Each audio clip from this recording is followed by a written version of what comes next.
یا ابا صالح.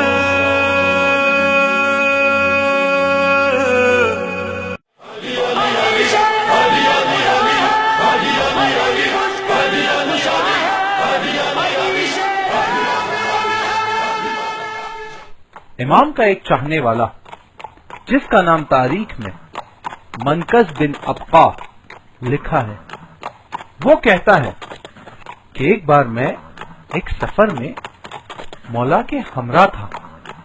ہم ایک صحرا سے گزر رہے تھے. جب نماز کا وقت قریب ہونے لگا تو مولا اپنے کھچر سے اترے اور عبادت کے لیے اپنے آپ کو آمادہ کرنے لگے. میں نے اپنی سواری اور مولا کی سواری کو ایک طرف باندھا اور یہ سوچ کر میں آگے بڑھا کہ میں بھی امام کے ساتھ نماز پڑھ لوں کہ اچانک میں نے دیکھا کھچر بے چین ہو رہے ہیں. میں نے پلٹ کے ان کو دیکھا اور پھر آگے بڑھا، لیکن کھچروں نے پھر بے چین ہونا شروع کیا اور آوازیں نکالنے لگے. میں ان کے پاس آیا اور پیار سے ہاتھ پھیرا، وہ خاموش ہو گئے. میں پھر مولا کے پاس جانے کے لیے آگے ہی بڑھا تھا کہ اچانک کھچر دوبارہ پریشان ہونے لگے. میں خود حیرت میں تھا کہ یہ کیا ماجرا ہے. ابھی میں سوچ ہی رہا تھا کہ کیا کروں کہ میرے آقا میرے مولا تشریف لے آئے. میں نے انہیں سارا ماجرا سنایا. مولا نے کھچروں کے اضطراب کو دیکھا اور کہنے لگے یہ خوف زدہ ہو رہے ہیں. میں نے سوال کیا مولا یہ کس سے خوف زدہ ہو رہے ہیں؟ مولا کچھ قدم چلے اور صحرا کی طرف دیکھا. رب کعبہ کی قسم، صحرا سے ایک درندہ اس طرف آ گیا ہے. کھچر اس کی آہٹ سمجھ گئے ہیں اور اس لیے بے چین ہو رہے ہیں. صحرائی درندہ؟ صحرائی درندے کے بارے میں سن کر مجھ پر بھی خوف کا عالم طاری ہو گیا. تبھی میں نے دیکھا کہ صحرا کی طرف سے ایک بڑا خونخوار شیر ہماری طرف چلا آ رہا ہے. اسے دیکھ کر مولا نے اپنی تلوار نیام سے باہر نکال لی. میرا یہ عالم تھا کہ گھبراہٹ سے مجھے پسینے چھوٹنے لگے، میری سانسیں اکھڑنے لگی. لیکن میں نے دیکھا کہ میرے مولا اطمینان سے کھڑے ہوئے. ان کے چہرے اقدس پر ذرہ برابر بھی شکم نہیں تھی اور نہ ہی خوف و ہراس کی کوئی علامت. اسی سکون کے عالم میں امام آگے بڑھے اور شیر کو آواز دے کر کہا جہاں ہے وہیں رک جا، خبردار اب اور آگے نہ بڑھنا جب تک علی اجازت نہ دے. میرے مولا کی زبان اطہر سے یہ کلمات کا نکلنا کہ وہ شیر وہیں رک گیا اور بالکل ساکت ہو گیا. یہ دیکھ کر میری جان میں جان آئی، مگر میرے مولا کی شجاعت کا یہ منظر دیکھ کر میں محو حیرت تھا. پھر امام نے شیر سے کہا تجھے یہاں آنے کی ہمت کیسے ہوئی؟ کیا تو نہیں جانتا کہ میں ہی حیدر ہوں، میں ہی شیر خدا ہوں؟ یہ کہہ کر امام نے ہاتھ بلند کیے اور دعا کی پروردگار اس شیر کو بولنے کی قوت عطا فرما.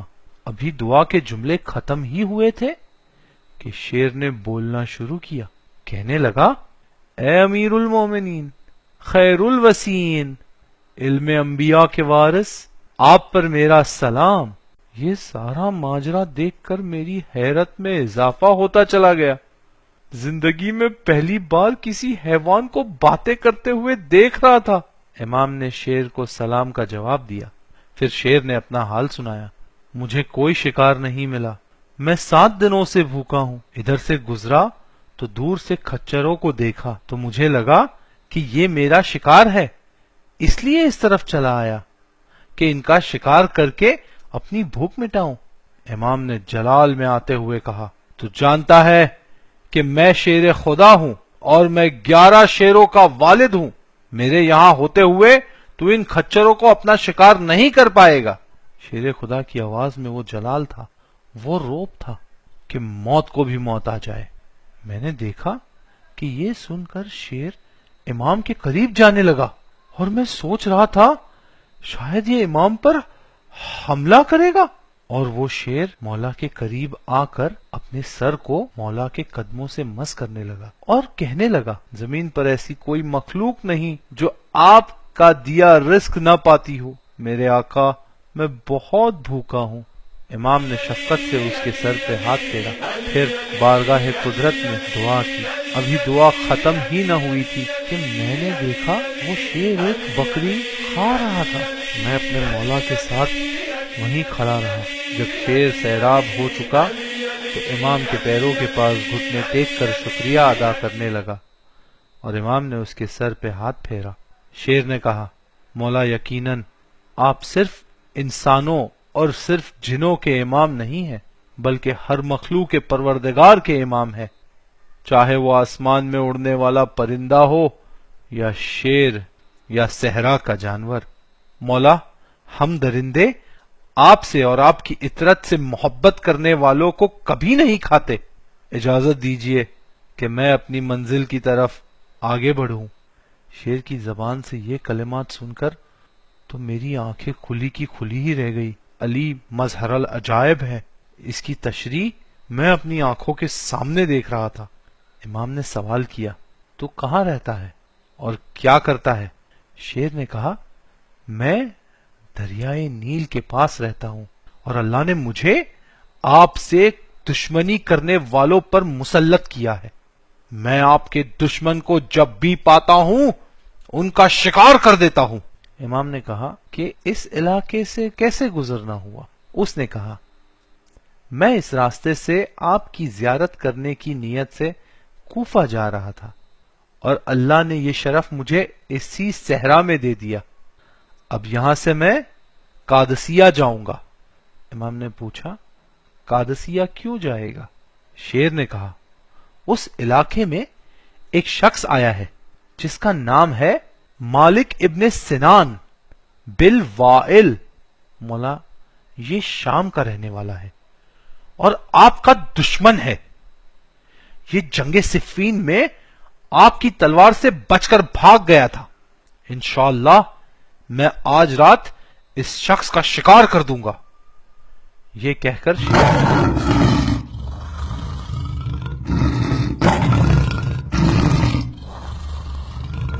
مولا اپنی عبادت الہی میں مصروف ہو گئے، مگر میں حیرت کے سمندر میں ڈوب چکا تھا۔ سوچنے لگا کہ دنیا میرے مولا کے کتنے فضائل چھپائے گی۔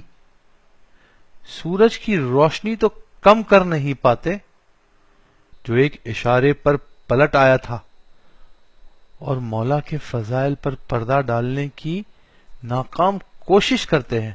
واقعاً عجائب خدا کے جلوہ بردار حضرت علی علیہ السلام ہی تو ہے۔ ناد علی کے فکرے ذہن میں آنے لگے۔ پھر یہ خیال آیا کہ میں تعجب کیوں کر رہا ہوں؟